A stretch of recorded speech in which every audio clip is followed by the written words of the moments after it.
Email management. It is myOrganized.life, May 7th, 2018, Monday. Yes. Hello. How you doing? I hope you had a good weekend. I did. How about you? I had an awesome weekend, Good. Awesome weather. It's like finally, a weekend of weather. complain. You live 360 days of Minnesota to get like these 4 or 5 days where it's like San Diego is all the time. Yes, exactly. Well, it was good. So anyway, welcome to myOrganized.life. I'm John Hunt. And I'm Leanne Thompson. And this is the show where we give you organizing tips, advice, and get their comments. Of course. So, always looking for the comments. Let's find out in the comments what temperature was the high this weekend wherever you live. So get your city and your high temperature. Good one. Because I guess in Arizona, it's like about 200 degrees. Oh, yikes. It's like, it is hot. Oh, okay. Yeah, so we don't, you know, Arizona is one of those nice places that I've been, visited, but I don't know how you live there year round. I was in there in May once, or what was there in May. And well, it was still nice in May, but no, I it was scorching. Getting hot. I went there for the Naples show actually a couple of years ago.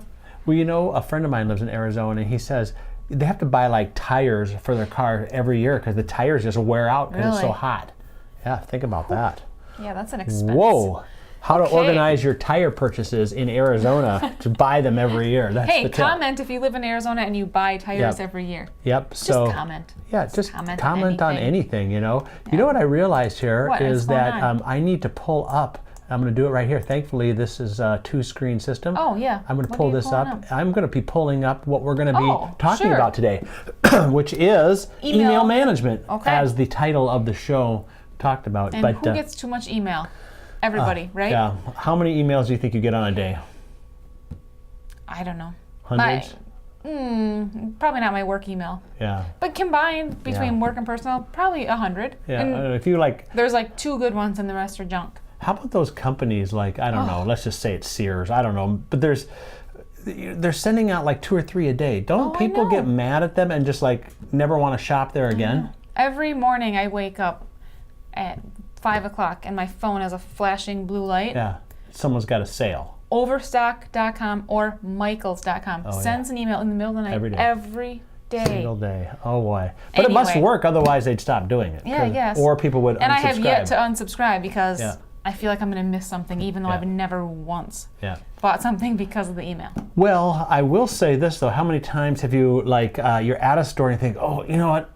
I have an email, so you're going on your phone trying to find it. Sorry, people. Sorry, I've got to find that coupon I know, then somewhere. You never find it. The cashier's like, oh well. Say, so Debbie Rosemont is talking about. It's kind of a Debbie Rosemont week. It is kind of Debbie. It's all Debbie all week. You're our hero this week. So put on your cape. Yeah. Because. Yeah, this is actually from a podcast a couple of years ago where we talked about email management, and we're just going to focus on one piece today, which is how to deal with so much volume in your email. I think a lot of people have that problem. Yeah, so she's going to give us a couple tips. So let's go to those tips right now. Debbie Rosemont, It's Simply Placed. What can we do to make email easier in our life? How's that challenge? I think I'm up for it, and there are definitely some specific steps people can take. So let's dive in. Okay, well, we've got 5 tips, so let's start with number 1. Yep. So the first step that somebody could take is to reduce the volume coming in. And a lot of people really feel like they don't have control over email, that it just comes at them and that they don't have any impact over what comes in, but it's not true. There are some things that anyone can do.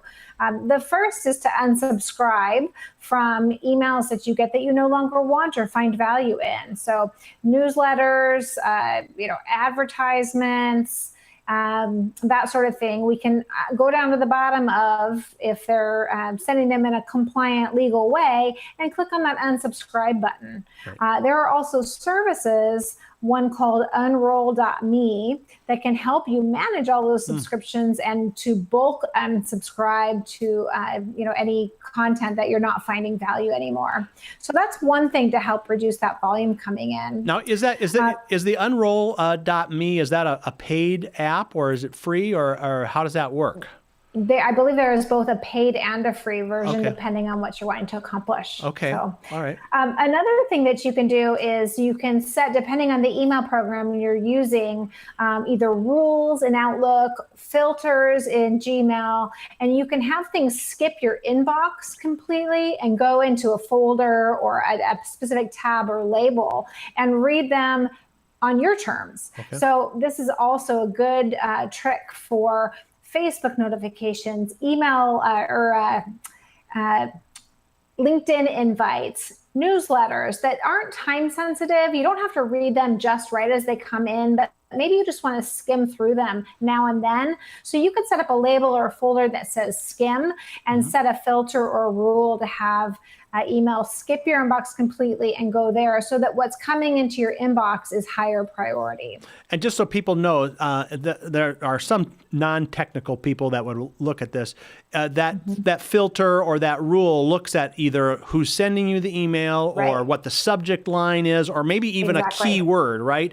And then if it sees that, then it automatically moves it out of your inbox into another folder, right? Right. It is a if-then type of situation. So you tell it, if this scenario, so as you mentioned, a particular sender, a particular subject line, etc., then do this with it. And you can have lots of options for what happens to that email. Moving it into a folder or applying a label and getting it out of your inbox is one of those options. Okay, I'm going to just take a quick detour here because someone is going to say, well, listen, if I put it in there, what if I never read it? Or what's my system for getting in there and reading that, because I might just out of sight, out of mind.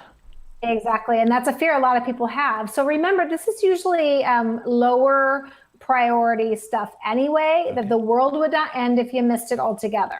But if you're not ready to unsubscribe and you have a label or a folder called skim, it can be a great idea to put a reminder on your calendar or on your to-do list once a week or so to go and review that folder or that label. And what I try and do is review it and then delete everything in there. I've read what I have time for.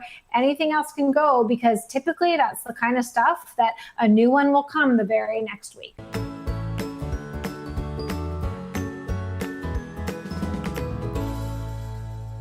Wow. Good tips in there. They should really go back and watch. The whole podcast. The whole podcast. Actually, there's 2 parts. Spoiler alert. Yeah, 2 parts. Yeah. So number 157 and 158. How do you find it? You go to smead.com/podcast.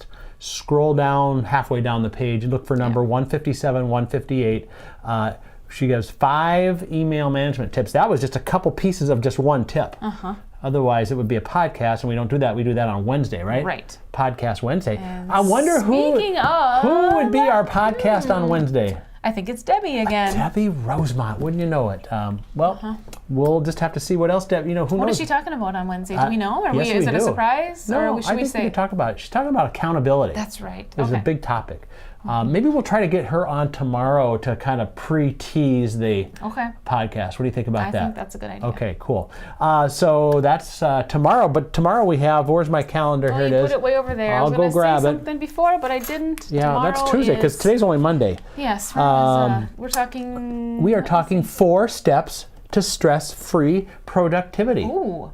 Okay. That sounds good. That does sound good. We got Debbie's podcast on Wednesday. Thursday is Solution Day. We won't tell them what it is yet. Well, I do have a spoiler alert. Uh-oh. You are in charge of... I'm in charge of it? Yes. Ooh. I'm usually in charge of the solution days, but I'm putting it off on you it must be a tough solution, a harder problem. Yeah. Okay. Sure. All right. Well, no, that's going to be a good one. I think people should tune in for that for sure. And then Blogger Roundup quickly becoming the fastest growing show on the web. On Fridays at 2 p.m. Central. On the Smead channel. On the Smead channel, that's right. Or on YouTube. Yeah, YouTube channel. That's true. Anyway, so great. Well, we have a lot to look forward to this week, and it's supposed to be more great weather. So hopefully, if you walk by my office, I'm staring out at the sunny day. You're dreaming of being out there. Get up. Get going on that solution. We got a big solution for Thursday on this Thursday show. So, all right. Well, we'll see you then. That's it for today's myOrganized.life live.